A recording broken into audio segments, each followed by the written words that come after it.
This looks like a little kid's toy, an imaginary being. This was the first one. Playfulness to it, a calling.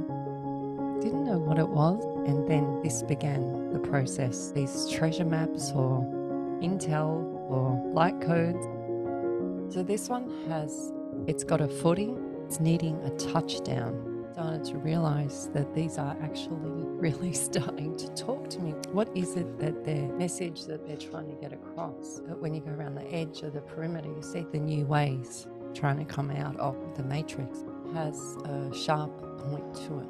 Some of them actually look like weapons. Sometimes a weapon's actually just a tool, like a chisel or a pen. Weapon and tool and gift are all the same word. 18th of January, islands starting to form. This is probably when the comet was getting closer to Earth, where you see Bob hasn't drawn in between. That's like a channel, allowing our minds to allow the new to come through. The 22nd of January, a Christmas tree branching off with a new spin on it. Two prominent eyes at the top, like an owl, represents wisdom. It also represents quiet.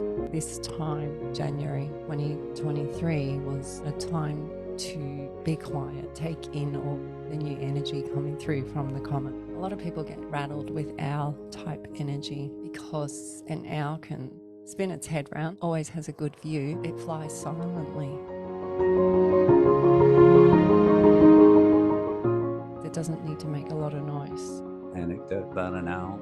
Riding my bike at night, and this owl was paralleling me, lying 8 to 10 feet above me, but I could see it out of my peripheral. It flew on up into a tree, stopped my bike, and I just watched it for about 10 minutes. That was a side street, and as I got back on the main street, the owl swooped down and flew right over my head. Talk about silent, really amazing connection.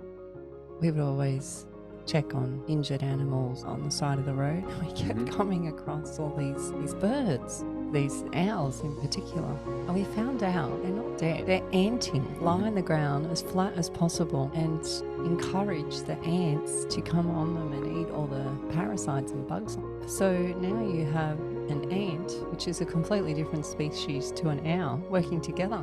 So the owl's allowing the ants to come and feed, and it's also got cleaners. How these drawings and this intel of information you have coming through, because you don't know where the information's coming from, but it feels good. And this is like the owl. You're just allowing it to happen. Again, the bobbing between the two realms, whichever realms they are. Whichever they are, wherever they are. Yeah.